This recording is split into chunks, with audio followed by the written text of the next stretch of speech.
En el mundo de los negocios, se sabe que una eficiente gestión de la empresa es clave para lograr cualquier objetivo. Con esto en mente, SAP se ha posicionado como el principal aliado de una gran parte de las empresas que hoy existen.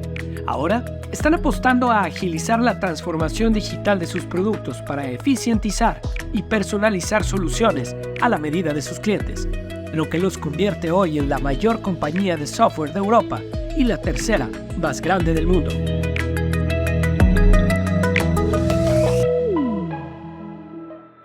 Esto es Norte Digital, la primera serie de entrevistas en México producida por Grupo Financiero Banorte, que marca el rumbo de la transformación digital. Hola, we are very happy to have this conversation with Cristina Palmaka, President of SAP for Latin America and Caribe. Thank you very much, Cristina, for accepting to record this new episode of Norte Digital. Yeah. I'm bringing you, as you know, we have the tradition to bring the drink, the preferred drink for you. So it's your green tea. Wow, thank you so much. Thank you for having me and for this special treatment. Thank you so much, Paco. Thank you very much. Cristina, you know that we have the idea of this series to talk about digital transformation, technology, leadership, so we can open a space for leaders like you to talk about what you and your companies are doing to shape the future. So can you tell us something about your role? What are your objectives? What's the role of Cristina in SAP? Yeah, no, first it's a big pleasure. I think it's very nice to have different perspective. I think that's what makes us much better when we hear different line of stories. And well, today I am responsible for SAP for the region of Latin America. And SAP will have 7 regions, so Latin America is one of those regions. And we are so happy to have more than 50,000 customers across the region and really trying to see how we can impact, how can we use technology to impact their business. So that's our objective. It's not just on the technological part, but really looking for the business perspective, how we can make those companies be every time better in what they do. How you are dealing with the digital transformation of SAP company, considering that you're covering all the world, you have to consider different cultures, different languages. So that digital transformation, how it's happening and how you're ensuring in that digital transformation that you keep your leadership in the sector. Yeah, well, SAP has a long life history, right? It's a 50 years company, it's still young, yeah, but it's a 50 years old company that started with 5 engineers. But on the last, especially 10 years, SAP decided that needed to change and bring different capabilities for our customers. Customers were requiring more agile processes, things that could be on a scale perspective much faster, more affordable as well. So we have companies across the board, big companies. We have from the top 100 companies, 99 are SAP customers. So we have like a big responsibility because close to 80% of the worldwide GDP uses SAP software. So imagine the responsibility. And on this moment of digital transformation, technology is on the core of those companies. So it started with our own transformation from being a company that produced basically one product, the ERP, on what we call it on-premise, selling licenses, to a company that transformed into the cloud world, not just with the ERP, but with solutions in the spend management, human resources, consumer experience. So the portfolio enlarged, but also the way we deliver the solutions is different because the technology is different and available. So that's our own transformation to bring value to our customers. Considering that you have all that different possibilities of solutions, how important is to invest in research and development to be ahead of what we are looking, we as companies, we are looking for. We may not know what exactly is happening in processes in some other parts of the world. When you are in technology, you can be obsolete very fast, right? If you don't innovate, if you don't understand what the market is needing or will need you cannot be prepared for the transformation that will come. So for us, innovation is R&D is on the core of what we do. So we invested in 2022 around 6.2 billion euros in R&D, which was 19% higher than the previous years. So it's really a big investment, and around 30% of our employees are dedicated just for R&D. So Emmanuel, this is on the core of what we do. We have around more than 100 co-innovations and innovation centers and 20 labs across the globe. But also lately we are using a lot for co-innovation.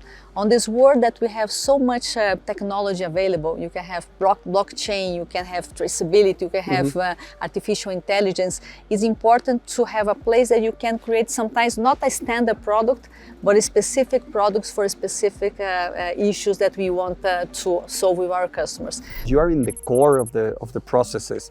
You are in the manufacturing processes, in the payments, in the receivables, in the payroll, in the talent management. How you help the companies to do that transformation? And most important, understanding which are the products the customer needs is to understand what's the problem they want to solve, what are their pain points. So we can, on that perspective, use, let's say, a standard product, but with a flavor that the customer needs. On the labs, additionally to produce all of those beautiful and very impactful products, we can also have then very specific co-innovation products or projects. So on that, the approach is a little bit different because you can create anything you wanna create. But also, Paco, we have many customers that sometimes develop under our platforms solutions that are good for them. And sometimes they want to also offer this to the segment if it's something that is not a competitive advantage or something that is also a new revenue stream that they are looking.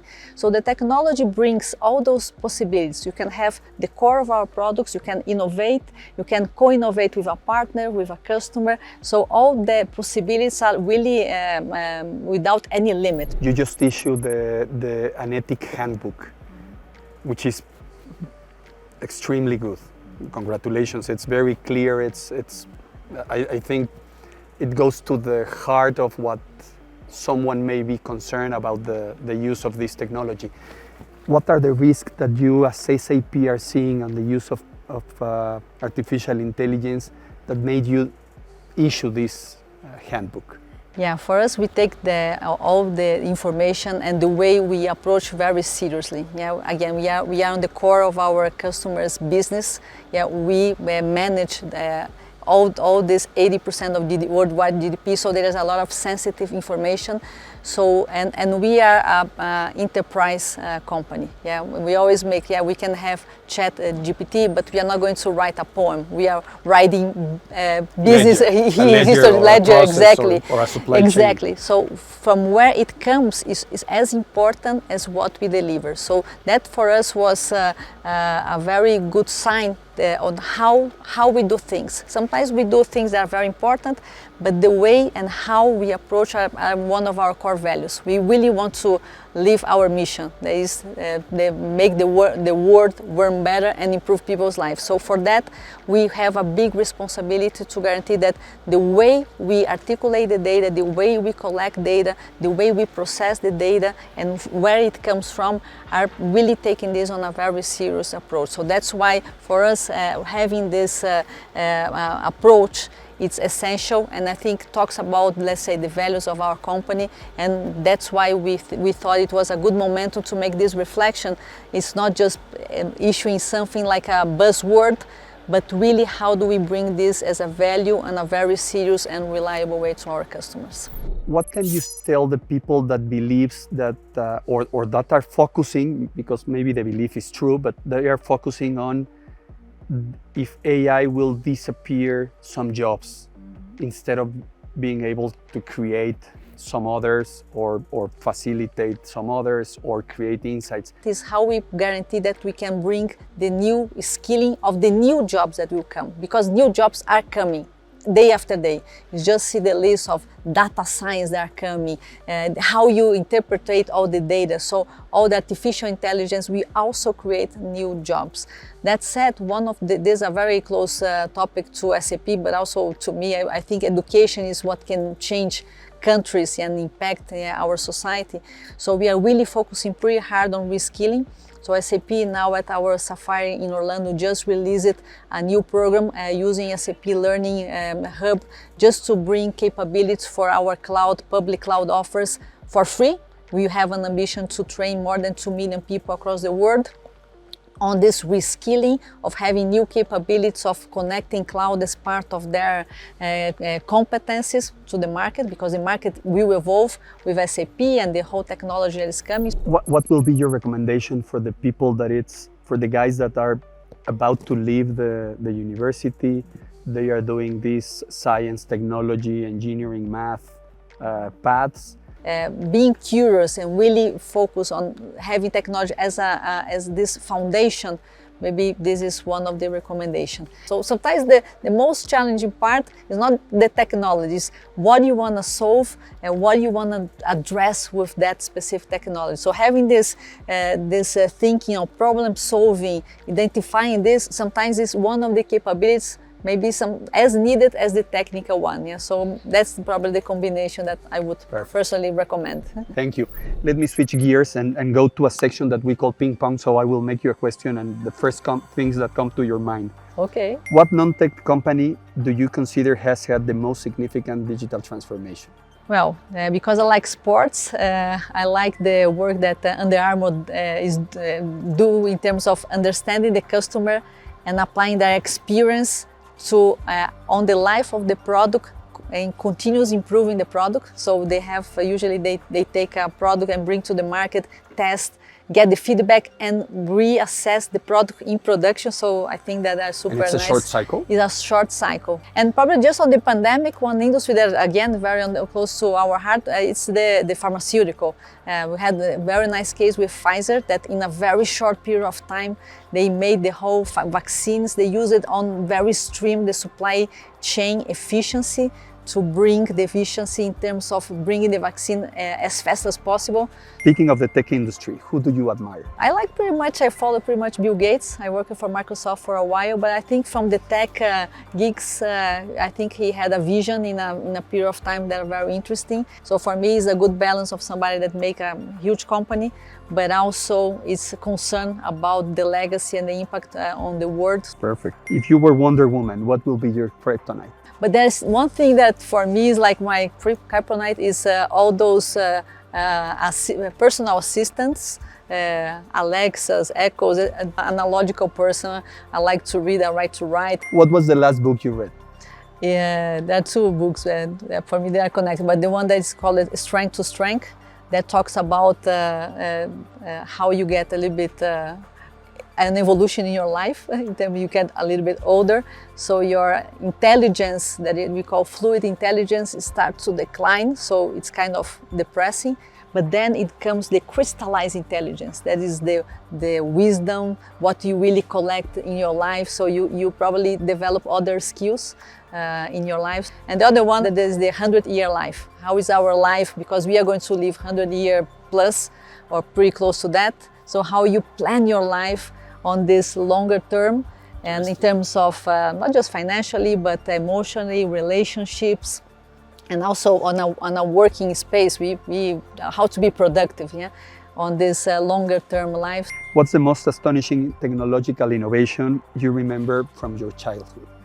Yeah, for me it was when I remember that they had this vending machine and you approached with something to pay. I don't know, it was like a cell phone or a credit card, which for now probably is ridiculous. I will make you the question that Justin Bergs made some weeks ago. He's the general manager of sports in AWS. And he sent, well, not you expressly, but he sent the question, what impact do you believe artificial intelligence and machine learning will have on your company, on SAP, and its businesses in the next 2-3 decades? Wow, 2-3 decades. Wow, we don't know what's going to happen probably in 2-3 years, right? Yeah, I think, as I mentioned, the artificial intelligence is going to be embedded and is going to be what we do and how we bring value on those innovations. Probably in 2 decades, things are going to be more connected. I don't know. We just think and things are going to happen. But for sure, consider SAP, we are going to bring and embed this, looking for efficiency, bringing innovation, and especially on the predictability part. Yeah, maybe today we are very good looking for the data and how to process and bring productivity. We have already some good insights how to recommend, how to project, but for sure if you look for a longer time, all those capabilities of predictability, on incorporation, those insights as part of the overall process, probably this is going to be even faster, even more connected in our day-to-day on the business perspective. Perfect. Your question for our next guest. Okay, so I'm in technology, but I like a lot the personal and leadership topic. So maybe for the next person, it's what are the competencies and skills that a leader needs to have to really live on those very challenging, exciting, innovating times. Cristina, thank you very much. It's a pleasure to listen to your views. I will remark the concept that you mentioned, and correct me, make a better world and improve people's life. Yeah, that's our mission. Make the world run better and improve people's life. Congratulations, thank you very much. Thank you so much, Paco. Thank you for having me. Thank you for listening. We learn about digital transformation, we learn about technology, cloud, artificial intelligence. We learn about ethical use of artificial intelligence. We learn about leadership and values. Be aware of our next episode.